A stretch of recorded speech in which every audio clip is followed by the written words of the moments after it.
suis Masaki Pata Sylvie, fille de Masaki Timba Makanda et de ceux qui nous alignent, tous des décédés, née de parents originaires du Congo central. Je suis l'aîné d'une grande famille, mariée à Messendia Makanda Werason, le troisième de sa famille. Et j'ai fait mes études primaires au lycée Molingani de Kitambo et l'école secondaire à l'Huile à Sonabat avant de fréquenter l'ISC, donc l'Institut supérieur de commerce. Et d'ailleurs, c'est là que j'avais rencontré celui qui est mon mari aujourd'hui. Je suis visionnaire d'un ministère d'intercession, d'aide et d'action prophétique en sigle MIAP. Je suis en outre dans l'agriculture et dans l'éducation comme promotrice d'une école bilingue dénommée Mampata. Je suis la représentante légale aussi d'une ONG dénommée Mampata Assistance. Les premières années de notre mariage n'étaient pas du tout faciles.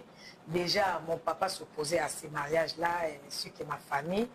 Il fallait d'abord arriver à convaincre mes parents, ainsi que toute la famille. Et puis, il fallait aussi éviter tout ce qu'on attendait du dehors. Parce qu'en ces temps-là, tout le monde le sait, l'artiste et musicien n'était pas considéré peut-être comme aujourd'hui. On les prenait pour des aventuriers, on les prenait pour des voyous. Alors, il fallait vraiment être déterminé, défendre que non, voilà, mon mari n'est pas un voyou. C'était ça des principales difficultés que j'avais rencontrées parce qu'il fallait convaincre tout le monde que mon mari n'était pas un voyou. Pendant les premières années de notre mariage, moi, personnellement, je m'attendais à un grand monsieur, à une grande star de renommée internationale, et ce qu'il est aujourd'hui. Et je m'attendais aussi à être moi-même une grande dame, d'un grand monsieur. Et voilà, et puis être mère des enfants intellectuels.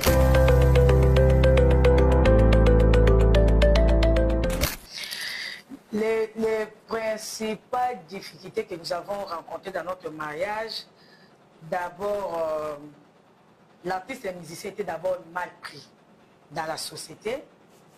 Ça, c'était déjà la première difficulté. Et puis, mes parents aussi, qui ne faisaient pas du tout confiance, ne pensaient pas qu'un jour, mon mari deviendrait un grand messie. C'était là des grandes difficultés. Et puis, au cours de notre mariage, mon mari a subi aussi... donc, mon mari a traversé une très mauvaise période. Il y avait une dislocation de leur groupe et puis il fallait... Donc, c'est comme il fallait reprendre tout à zéro. Pendant qu'il y avait déjà l'ascenseur et on devrait maintenant retourner parce que le groupe n'existait plus et puis il fallait que mon mari fasse beaucoup d'efforts pour se mettre encore à niveau. Et moi, je devrais être là pour les soutenir, l'encadrer, lui faire confiance, lui dire que non, ça va aller, tu es un grand métier, tu le seras. Donc, il fallait vraiment te battre. C'est ce que je disais à mon mari. Donc, j'étais là pendant cette période de difficultés. Et c'est ça, vraiment, je peux dire que ce sont des difficultés que nous avons rencontrées pendant notre mariage. Donc, quand il y a eu la dislocation de leur orchestre, c'était vraiment une période difficile pour nous. Et pendant ces moments-là, mon rôle particulier était d'abord, c'était la prière. Il fallait faire recours à Dieu. Nous avons pu demander le secours de Dieu et Dieu nous a secourus aussi. Et il fallait toujours être là aussi derrière lui pour lui faire voir que tout ce qu'il faisait là était bien et qu'il n'allait pas abandonner. Il fallait qu'il aille de l'avant. Il fallait que je sois derrière lui pour le propulser un peu à aller de l'avant. Lui faire voir que non, qu'il n'était pas incapable de faire grand-chose. Et je lui avais fait savoir aussi que non, dans la Bible, nous avons une parole qui dit la gloire de cette dernière maison sera plus grande que la première. Et je lui ai fait savoir que non, l'artiste qu'il était avant la dislocation de leur groupe, ce n'est pas ça qui sera, il sera encore plus grand que ce qu'il était avant la dislocation. Donc c'était ça un peu mon soutien.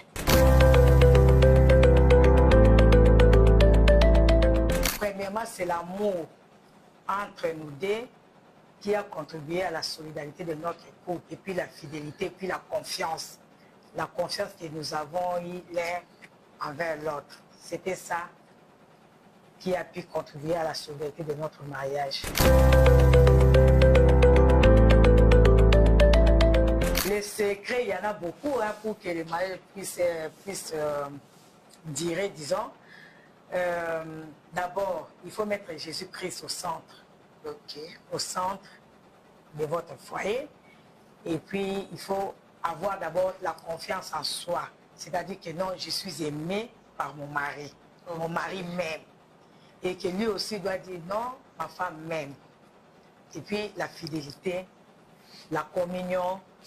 Dans un mariage, on n'est pas seulement mari et femme, mais on a aussi des amis, des vrais amis. Il faut aussi de l'humour dans le couple, des jeux, des rires, et puis les dialogues permanents surtout. Les valeurs à respecter dans un mariage, c'est d'abord les respects mutuels. L'homme et la femme doivent se respecter, doivent se considérer. Et puis la fidélité, la compréhension, les pardons, ce sont là les valeurs d'un vrai mariage qui dure.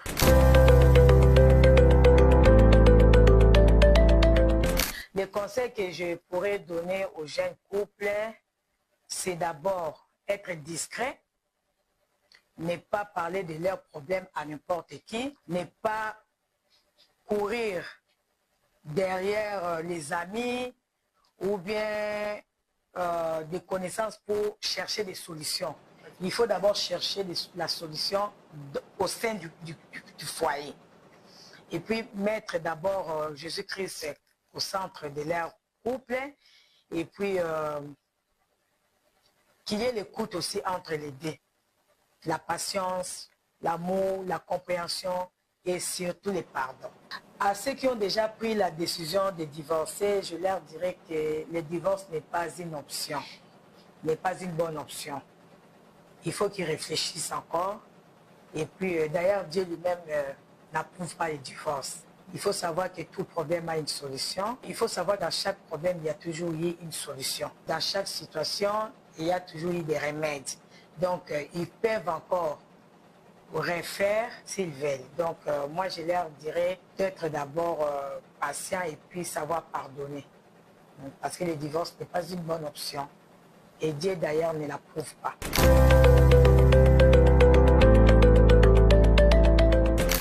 Et nous avons un foyer stable.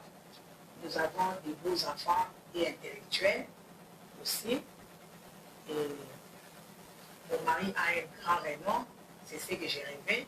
Et d'ailleurs, grâce à ce renom-là, qu'aujourd'hui, moi, je suis choisie parmi tant d'autres femmes pour être honorée. Voilà. Je dirais merci à tous ceux-là qui nous ont fait confiance depuis le début de notre mariage.